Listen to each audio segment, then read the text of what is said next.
Hello and welcome to Media Watch with your host Vikas Askar. India, the self-entitled largest democracy in the world, ran a malicious and tongue-lashing campaign against Imran Khan even before a single vote had been cast in the July 25th elections.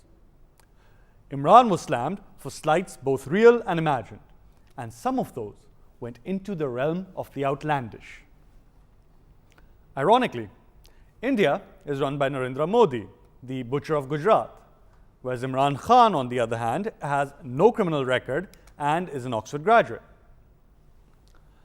Now, in today's edition, I will address some of the false accusations hurled at Pakistan by the Indian media and take you on a trip through the Indian Parliament, which is filled with a plethora of seasonal politicians and full-time criminals. Now, according to the Association for Democratic Reforms, a Delhi-based campaign group, a third of India's 4,835 elected representatives at state and federal level have declared criminal charges against them. While some of the crimes, such as rioting or unlawful assembly, are par for the course for South Asian politics, over a fifth of the MPs are in the dock for serious crimes, often facing multiple charges ranging from rape to murder to kidnapping and even worse. Now, while it's true that politicians accused of crimes are rarely convicted in India, it is not because they are innocent. It is usually because of the fact that the Indian judicial system has a backlog of 31 million cases, and even the most serious crimes can take decades to open, try, and rule on. To give you just a few examples of the level of acceptance and influence of criminal politicians, in 2008, government whips, desperate to avoid parliamentary defeat, sprung 6 MPs out of prison for a few days to get them to cast their votes. Those 6 MPs faced over 100 cases of kidnapping, arson, and murder between them. There are gangster statements straight out of Bollywood films sitting in the Indian Parliament. According to a story in The Economist magazine a few years back, one can walk just about the whole way from Mumbai to Calcutta without setting foot outside a constituency whose MP is not facing a charge. Now, just think about that for a minute. India claims to be the world's biggest democracy, and one of the world's most respected newspapers is telling us that the 2,000-kilometer stretch between 2 of its great port cities, almost every MP you could come across could try to kidnap you or rob you. In the current Lok Sabha, 34% of MPs face ongoing criminal cases and 21% stand accused of serious crimes. Now, this means that more than 1/3 of the 545 elected MPs in the lower house face criminal charges. Now, what's also interesting to note is that if you look at the last 3 general election cycles, 2004, 2009, and 2014, those proportions are actually going up rather than down. In Bihar's new assembly, over 59% of MLAs face criminal charges. This is why Bihar is considered one of the most corrupt states in India. The Economist magazine concisely said that Bihar has become a byword for the worst of India, of widespread and inescapable poverty, of corrupt politicians indistinguishable from mafia dons who patronize caste-riddled social order that has retained the worst of feudal cruelties. Unsurprisingly, the ruling Bharatiya Janata Party has the highest number of criminals in the Lok Sabha. It is because of the fact that 14% of the candidates fielded by the BJP in the last election faced serious charges. And this is also why the ruling party has remained silent over the persecution of minorities and journalists, as most of the time, the villains doing the hideous deeds are from their own parties. But it would be cruel to blame them, since they were brought up in the political setup to overturn the status quo. And that is exactly what they're doing. In another report by ADR, it was found that BJP has the highest number of MPs and MLAs who are involved in cases of crimes against women, which include rape, kidnapping, domestic violence, and sex trafficking. Now, to further discuss the dominance of criminals in Indian politics, we are joined by a veteran former diplomat, Ambassador Zafar Hilali. Ambassador Hilali, welcome to the show. Sir, you have served as an ambassador in many countries and you've seen much of the world. What do you have to say about the democratization of criminals in Indian politics? I mean, the other day I was shocked to see 4 Indian Supreme Court judges getting together and issuing a statement against the Chief Justice, saying that he took bribes and that he,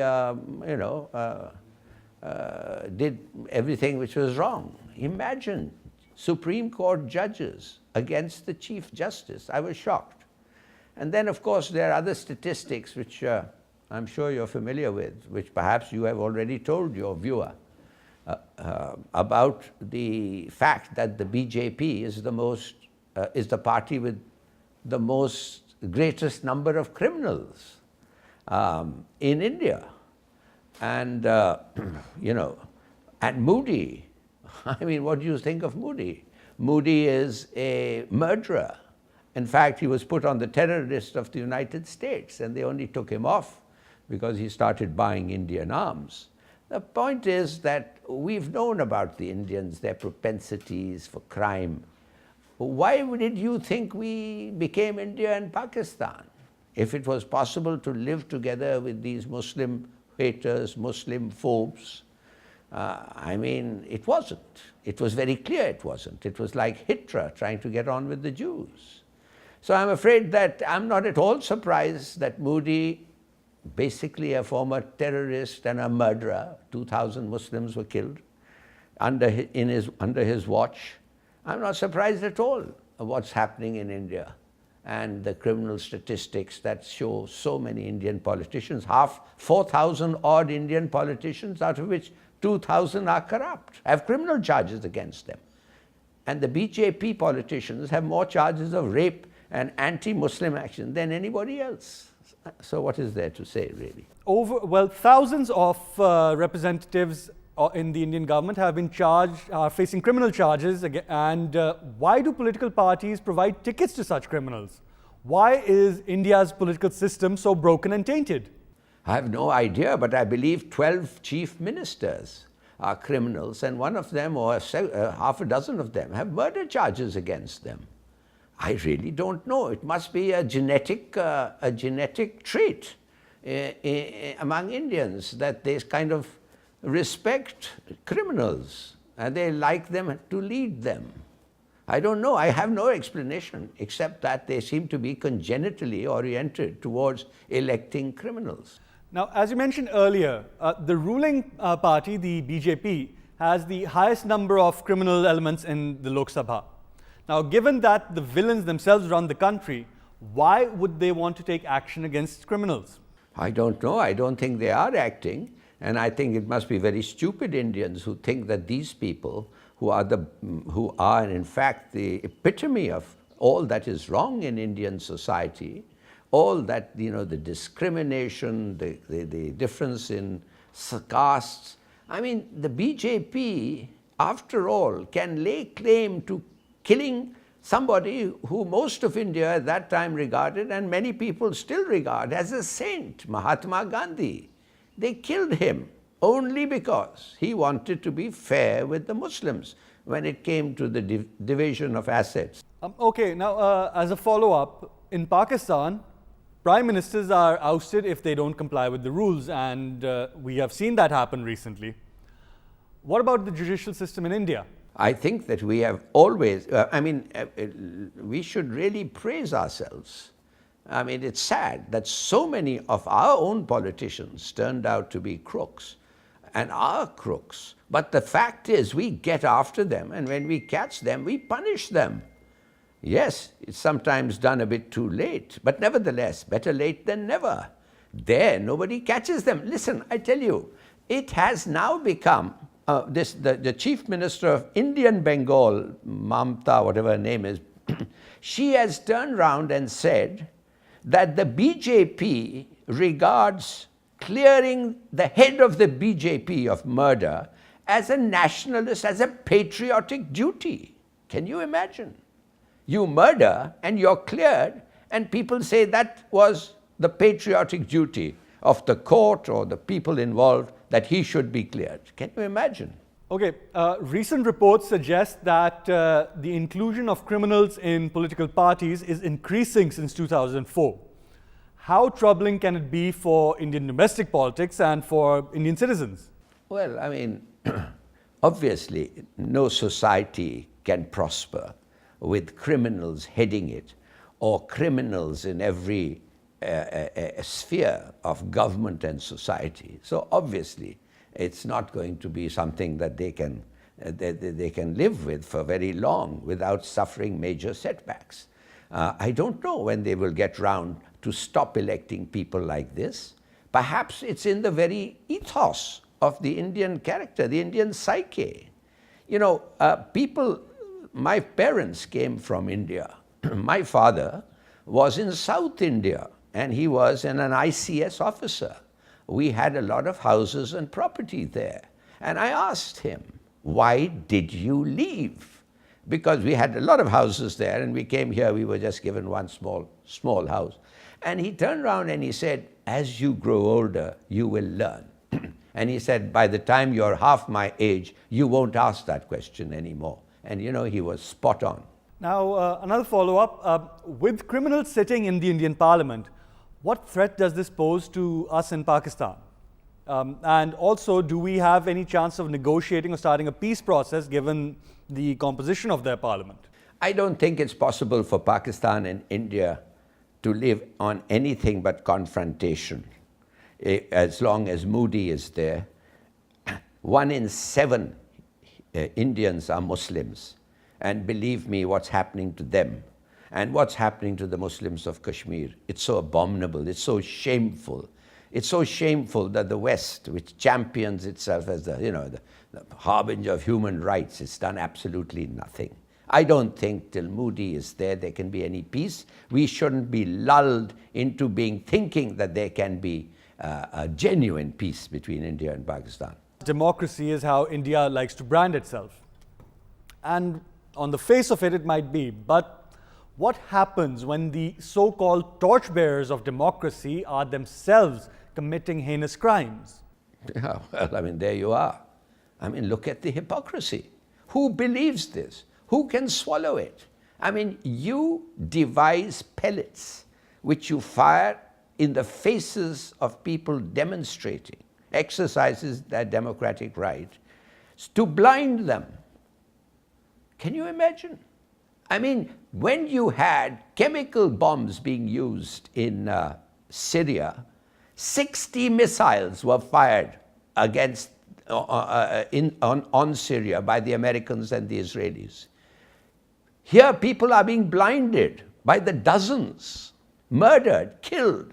Every day there is a Kashmiri Muslim who's murdered, and nobody does anything. So, you know, I think we are on our own. We have to look after ourselves. We have to defend ourselves. And we need to do and defend it with all our might. That's the lesson that I think the last few years have taught us, especially those years with Modi and now Trump. Thank you so much, Ambassador Hilali. That was Ambassador Zafar Hilali talking to us about corruption in Indian politics. Now let's discuss some of the Indian criminals who are in cahoots with politicians to democratize themselves. Amit Shah, the president of the BJP and a member of the Rajya Sabha, is a notorious criminal politician who faked an encounter with the help of senior police officials to kill Sohrabuddin Sheikh.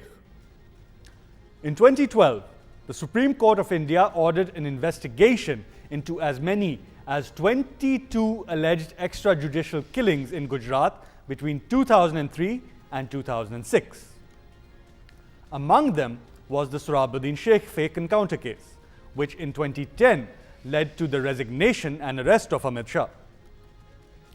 The decision to arrest him, though, was followed by a series of unfortunate events, including the mysterious death of CBI Judge Brij Gopal Harkrishnan Loya, which brought the very autonomy of the Indian judiciary under threat. Furthermore, in a more recent development, BJP MP Sanjeev Balyan and its MLA from Sardhana want the Muzaffarnagar and Shamli riot cases to be withdrawn because they think they're fake. Now, the truth is, of the 133 cases regarding the riots, 89 are pending in courts. These pending cases include those relating to hate speech, murder, arson, and dacoity. Among the accused are local BJP MP Balyan, BJP MLAs Suresh Rana and Sangeet Som as well. Given the trajectory that Indian courts have followed, though, I do believe that these cases will also be withdrawn. Next is Uma Bharti, the Cabinet Minister for Drinking Water and Sanitation in the Union Government of India.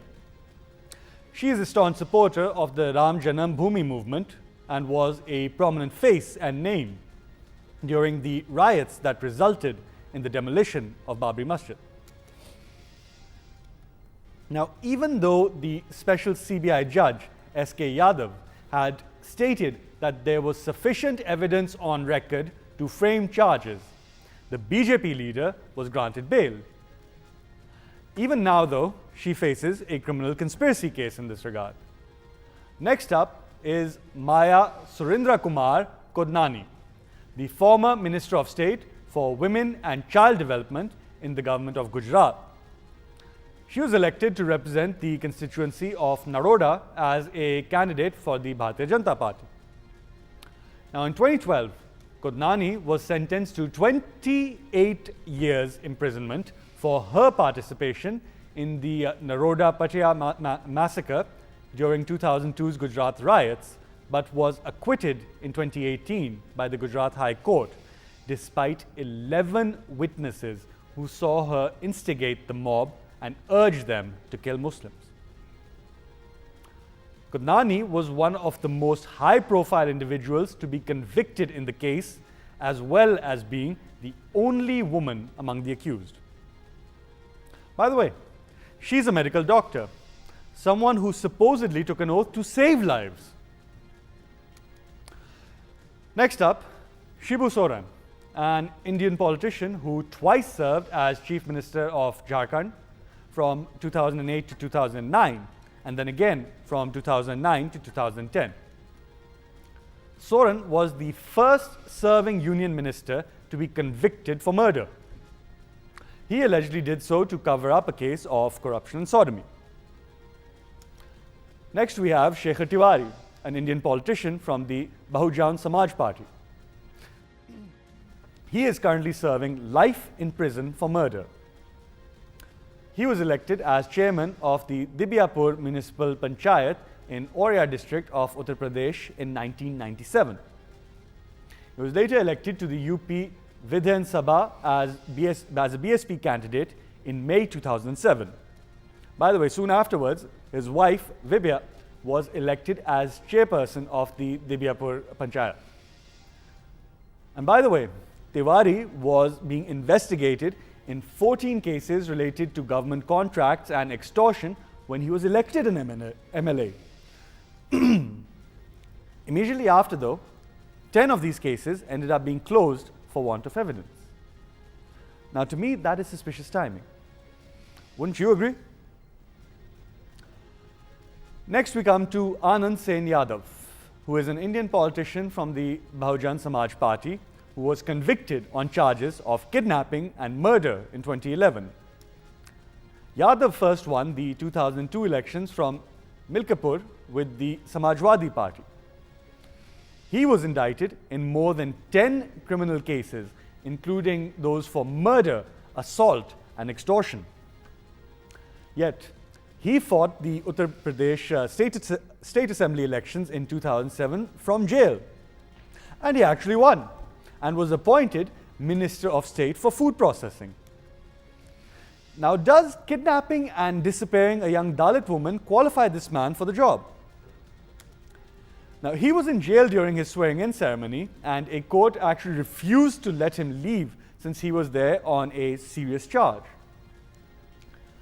Sen Yadav eventually resigned from his ministerial post later, and in 2011, he was eventually convicted on charges of kidnapping and murder of a female student, which occurred in 2007. He was sentenced to life in prison. Next up, Prabodh Purkait, an Indian politician belonging to the Socialist Unity Centre of India.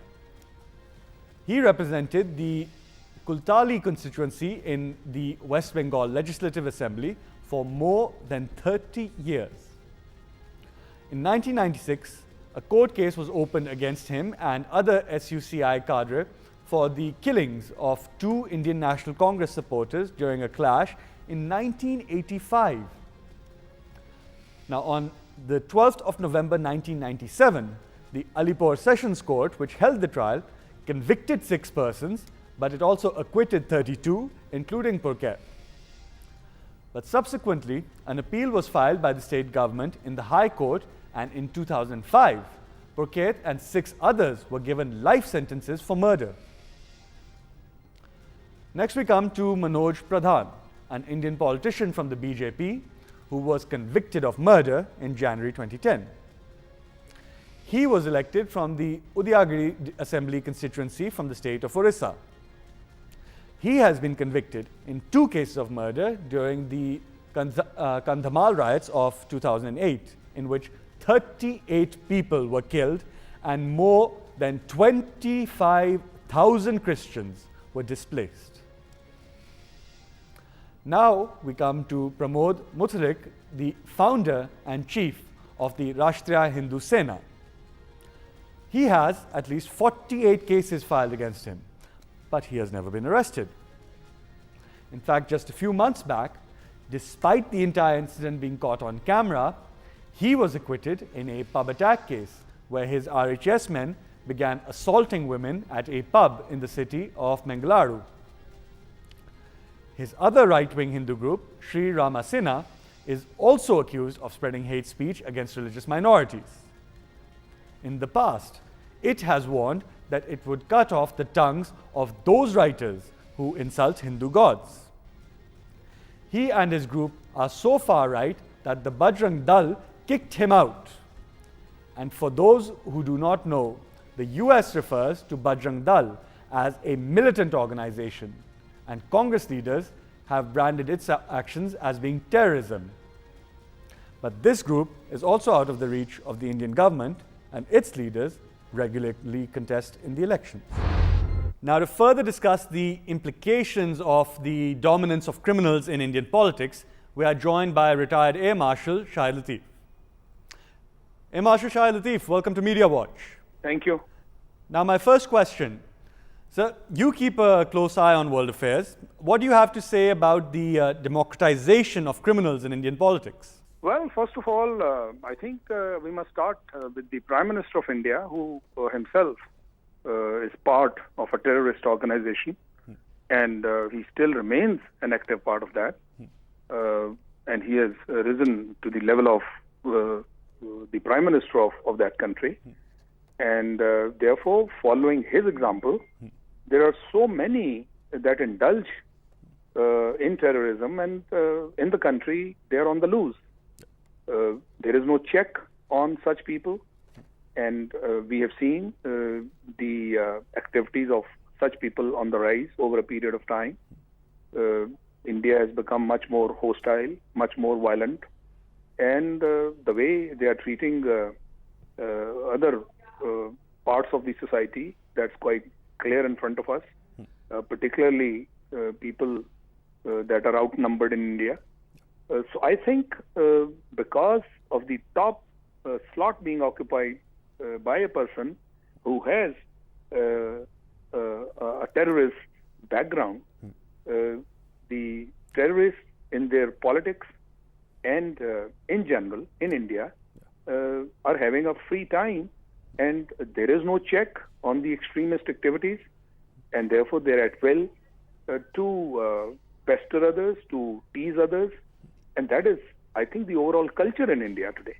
Okay, sir, how do you assess the current Indian political system? I mean, India often accuses Pakistan of having malicious designs without realizing that most of their own current crop of leaders are either corrupt or facing severe criminal charges. Yes, that has been the usual Indian practice, that in order to hide your own weaknesses, you start to raise voice about others and lobby it so much in the world that the attention of the world is diverted to others. So India lobbying in such matters is very strong, and they do it as part of their very much planned move. And as we see that because Pakistan is quite weak in this area, and therefore we saw over a period of time, while India was indulging in terrorism against Pakistan, they have portrayed in the world to different countries that Pakistan is a terrorist country, whereas we know that the terrorism in Pakistan is mainly sponsored by India, particularly their intelligence agency RAW. And we have solid evidence about Indian-sponsored terrorism, RAW-sponsored terrorism through Balochistan, through Afghanistan, and we have given folders full of such evidence to UN Security Council. But the way the world is, there are dual standards, and they are not willing to, in spite of all the evidence, that no one is willing to take action against India. And because of strong lobbying by India at various levels and in different parts of the world, India is not blamed. It still is Pakistan which is blamed, whereas the story is just the opposite of what India projects and portrays. Okay, we'll come back to security concerns as well, but there's been a media frenzy lately in India regarding Imran Khan's victory. The Indian media have been calling him Taliban Khan, among other worse names. However, isn't it ironic that unlike their own PM, who has been termed the Butcher of Gujarat and was once denied a visa for the United States due to his role in the atrocities against Muslims in Gujarat, Indians still have the audacity to question Imran Khan's credentials even when he has no tainted past? Your comments? Yes, but the Indians have no qualms about leveling such charges. So like I said, that when it starts from a person no less than the Prime Minister of India, and as you very correctly said, that he is the butcher of that massacre that took place in Gujarat, he is supposed to be the main person who kind of managed it. So, and as a result of that, yes, he was denied visa, and his entry in the USA was prohibited. However, when he became the Prime Minister of India, there was a temporary lease granted to him because of his position that he occupies, but that doesn't mean that the charges against him are washed off. There are still charges in various courts against him, and he is branded as a terrorist. There are charges against him, but putting them on one side, they have the audacity to call Imran Khan as the Taliban Khan, and similarly in many other areas, they try to portray Pakistan, as I said before, as someone that sponsors terrorism, whereas it is India that does it.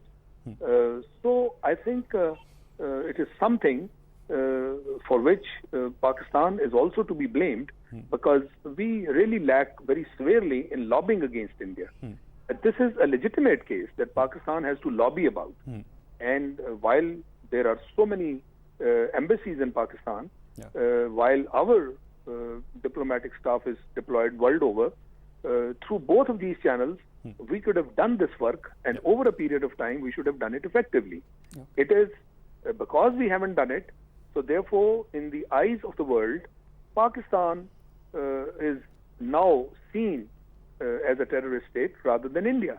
So this was our right to clear our position and project the factual position to the world.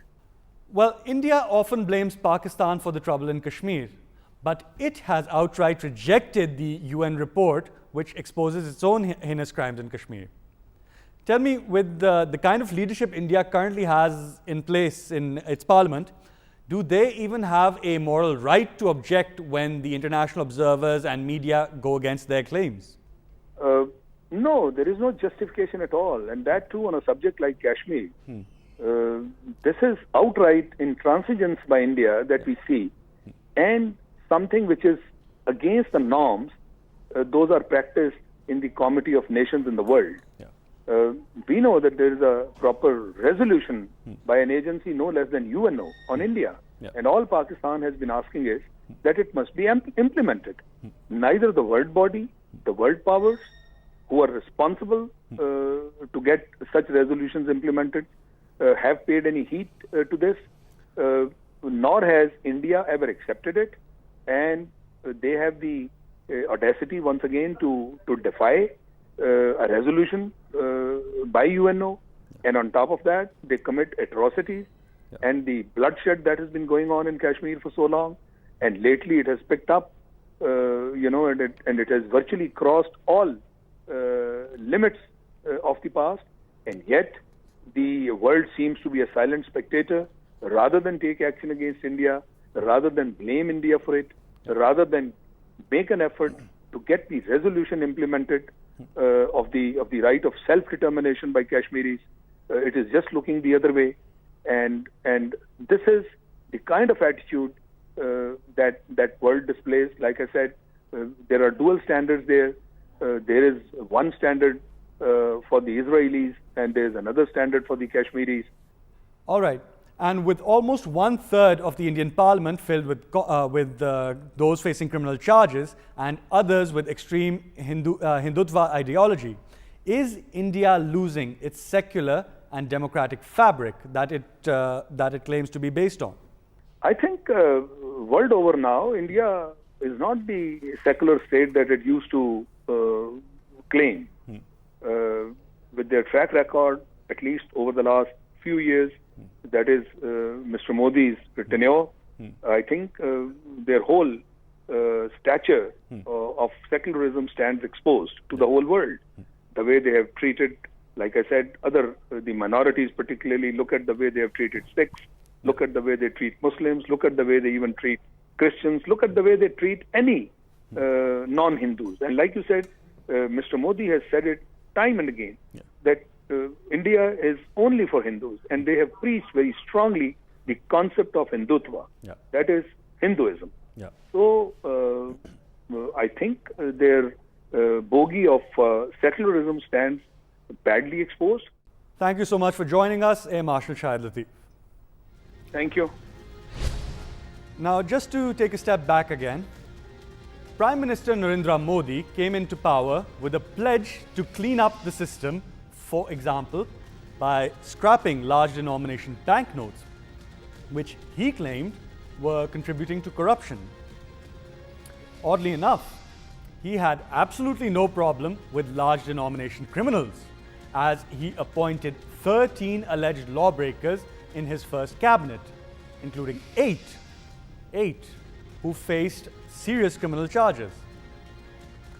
According to India TV, in 2014, the Supreme Court of India, while refusing to disqualify ministers facing criminal charges, has said that the Prime Minister and Chief Ministers of states should not include people with criminal antecedents in their cabinets. Those in conflict with the law and involved in offences of moral turpitude and corruption should not be allowed to discharge duty as ministers, observed the Supreme Court of India. Now, while reposing faith in the Prime Minister and the Chief Ministers of the country, the SC of India said the Constitution reposes immense trust in the Prime Minister and CMs, and they are expected to act with responsibility and with constitutional morality. It said that the Supreme Court's observations may put Prime Minister Modi in a catch-22 situation because at least 13 ministers of his cabinet are facing criminal cases. So what did Mr. Modi do? Not what any scrupulous leader would have done. Because by 2016, according to the Hindustan Times, and I repeat, the Hindustan Times, not the Pakistan Times or some foreign newspaper, 24 out of 78 union ministers, which is 31% of Modi's cabinet, had criminal cases registered against them. 14 of these ministers, or 18% of the cabinet, have themselves declared that they are accused of serious criminal charges, including murder, attempt to murder, kidnapping, and crimes against women. Prime Minister Modi is out to break his own records. Does the Guinness Book have a most criminal cabinet or a most criminal parliament listing? Because he would win it. On the other hand, we have sent home a prime minister for simply not claiming a salary while he was out of office, and another for just refusing to write a letter. Now, as for the accusations that Imran Khan has the backing of terrorists, or that terrorists are being elected to our National Assembly, no. Imran's far-right backers are not convicted terrorists. And in fact, neither is Hafiz Saeed. Like your cabinet members, he has been accused of horrible crimes. It is very much possible that the accusations are true. But until he is convicted in a court of law, he is free to run in the elections. And given the number of charges against him and the severity of those charges, voters are free to reject him, which they did. Pakistan may not be perfect, but please do not try to throw shade at us using false accusations when actual facts show that you are standing in a glass house. That's all we have for you tonight. Thank you so much for joining us. I was your host, Vikas Askar. I'll see you again soon. Until then, good night.